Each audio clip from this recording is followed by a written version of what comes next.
setelah kita masuk ke dalam ritme yang pertama, yaitu ritme penyembahan dalam kelompok kecil, kita masuk dalam ritme kedua. Ritme kedua adalah ritme pengajaran. Apa yang kita lakukan di dalam ritme yang kedua ini? Ritme pengajaran pada dasarnya adalah kita saling berbagi. Apa yang kita bagikan? Berbagi perenungan dan pemahaman kita akan firman Tuhan. Nah, ini menjawab pertanyaan apa yang Tuhan nyatakan kepada Anda, kepada masing-masing anggota kelompok selama kita tidak bertemu. Tuhan berbicara melalui banyak hal, melalui waktu teduh pribadi kita, melalui khotbah yang kita dengarkan, melalui buku bacaan yang kita baca di dalam minggu-minggu ini, melalui YouTube channel yang kita ikuti. Ada banyak perenungan dan pemahaman Tuhan berbicara pada kita melalui banyak hal. Itu yang kita bagikan kepada anggota kelompok. Apakah ada bahan yang disarankan untuk ritme pengajaran ini? Ada banyak sekali bahan yang bisa kita pakai untuk ritme pengajaran. Kalau saudara-saudara ada dalam kelompok yang sifatnya relasional, jenis bahannya akan berbeda dengan kalau kita berada dalam kelompok yang sifatnya intensional. Nah, kalau diminta memberikan saran mengenai bahan yang bisa kita pakai dalam kelompok yang relasional, saya mau katakan bahwa bahan yang baik adalah bahan yang bukan hanya bicara bahan dalam kelompok kecil, tetapi bahan yang menolong kita melakukan ibadah pribadi di rumah. Jadi saya menyarankan bahan dari The Bible Project. Di sana ada Read the Scripture Plan. Itu adalah pedoman membaca Alkitab secara penuh dalam waktu 1 tahun. Nah, kalau di dalam kelompok kita menggunakan ini, ada beberapa keuntungan, saudara-saudara. Yang pertama, kita jadi membaca Alkitab bersama-sama dengan anggota kelompok. Yang kedua, kita juga punya kesempatan untuk saling sharing dalam kelompok dan saling membahas jika ada pertanyaan-pertanyaan berkaitan bacaan kita. Dan jadi terintegrasi antara ibadah pribadi dan juga dalam pertemuan kelompok yang kita lakukan. Kenapa reading plan dari Read Scripture? Pertama, karena ini bahan bacaan yang meliputi seluruh Alkitab dalam setahun. Jadi setiap harinya kita akan saat teduh, kita akan baca Alkitab sekitar 3 pasal per hari. Dan ketika kita membaca itu, pikirkan bukan hanya membaca sambil lalu, tetapi pikirkan satu ayat yang paling berkesan. Jadi bayangkan kalau saudara-saudara masuk dalam kelompok kecil seminggu sekali, maka saudara-saudara punya 7 ayat yang paling berkesan, dan pilih satu yang paling berkesan itu untuk dibagikan dalam kelompok. Nah, selain pembacaan seluruh Alkitab juga, setiap awal kita memulai kitab yang baru, Read Scripture memberikan satu video yang luar biasa baik untuk memberikan latar belakang tentang kitab itu, dan itu sangat menolong kita. Tambahan lagi, sebelum kita membaca sebelum kita membaca bagian yang diberikan untuk hari itu, Read Scripture memberikan bacaan Mazmur untuk setiap harinya. Jadi ada satu bagian Mazmur yang kita baca sebelum kita baca Alkitabnya. Dan kalau Mazmur itu mewakili doa-doa kita kepada Tuhan, itu akan menjadi bagian yang bisa kita bagikan juga waktu kita masuk dalam ritme penyembahan.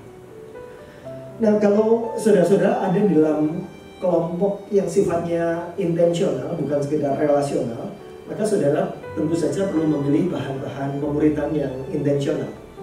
Salah satu yang saya sarankan untuk saudara pertimbangkan untuk dipakai adalah Cambium. Cambium terdiri dari 3 stage, 3 tingkatan. Berakar dalam Kristus, bicara tentang membangun dasar-dasar pertumbuhan iman. Follow up dasar, disiplin rohani dasar. Kemudian bertumbuh dalam Kristus, berbicara tentang bagaimana kita bertumbuh sungguh hidup dalam segala dinamikanya. Kemudian yang terakhir adalah berbuah dalam Kristus, bicara tentang bagaimana kita menangkap visi bagi misi dan bagi pelayanan. Kita juga mengenali panggilan hidup kita di dalamnya. Dan itu dirangkai di dalam bahan saat teduh, itu menariknya.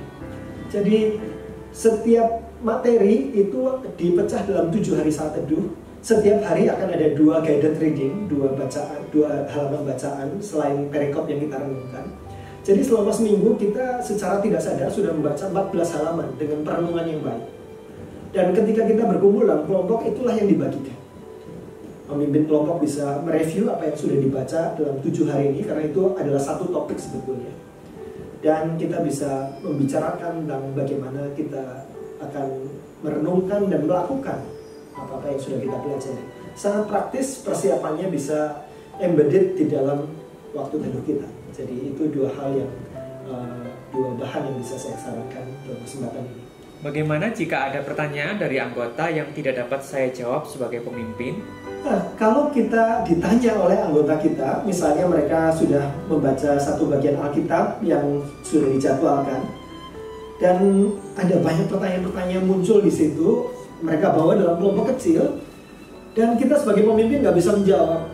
Seringkali hal itu membuat banyak orang ragu-ragu untuk menjadi pemimpin kelompok. Bagaimana kalau ada pertanyaan yang tidak bisa saya jawab? Nah, menurut saya pertanyaan yang tidak bisa dijawab adalah sebuah kesempatan, bukan tantangan.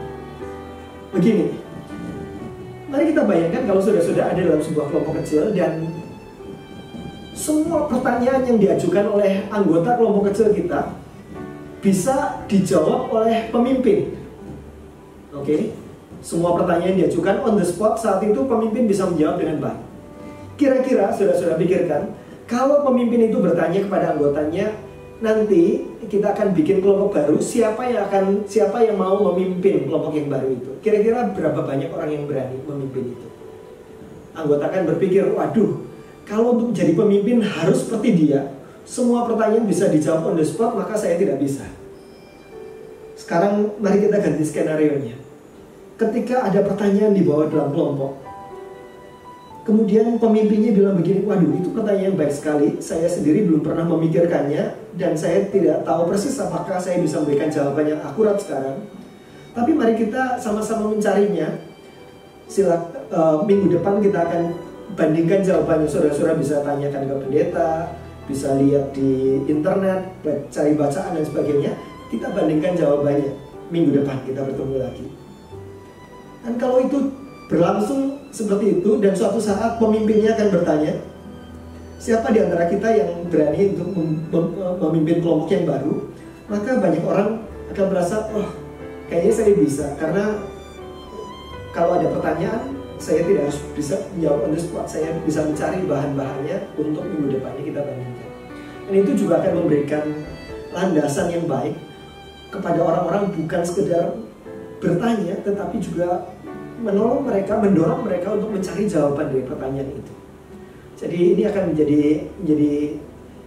learning community yang baik kalau kita melakukan seperti itu. Jadi ada pertanyaan yang sulit, itu bukan sesuatu yang menakutkan, tetapi adalah kesempatan untuk menekankan poin-poin yang penting ini. Apalagi ketika kita memikirkan bahwa kelompok ini bukan hanya kelompok ini saja, tapi suatu saat akan multiplikasi.